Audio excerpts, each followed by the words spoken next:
Nadim and Wilma shot through the door of the Sertularium.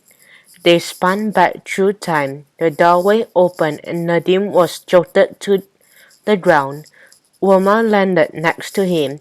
For a moment it looked as if someone else was going to follow them, but then the doorway vanished. Nadim and Wilma were in a narrow, unlit alley that went between tall buildings. They shivered in the freezing night air. They did not notice the shadowy figures watching them from a dark doorway. Wilma felt a deep chill. She wrapped her arms around her body. "We'd better find out where we are," she said.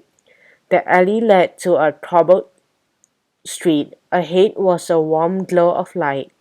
As they walked towards it, the figures looked at each other and nodded.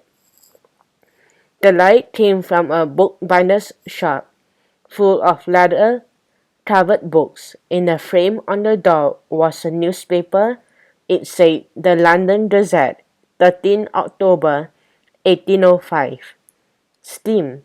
Is it the power of the future?" "Steam," chattered Nadim. "Imagine if we had steam-powered computers." Suddenly a stone landed at Wilma's feet. It had been thrown from across the street. Out of the darkness a woman stepped forward. "Over here," she hissed. "Be ready to run," whispered Nadim as they crossed back towards the alley. "I saw you in the alley," the woman said. "I know why you're here." Wilma's mind raced. What had the woman seen? What did she know? But Wilma wasn't expecting what the woman said next. "Matlock sent me to help you," continued the woman. "There isn't much time to explain." Nadim's chest tightened. He thought back to the time vault. Had Matlock mentioned others being sent? The woman stepped closer. The air seemed to freeze. "We can't stay here," she said, crossing the road. "It is too dangerous." "What do you mean?" started Wilma as they followed after her. "The Varens are close. If I saw you, they may have seen you too."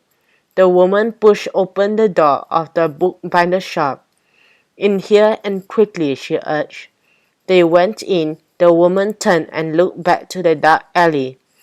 She nodded before closing the door. The figure moved from the shadows. He had understood her signal. Their plan was beginning to take shape.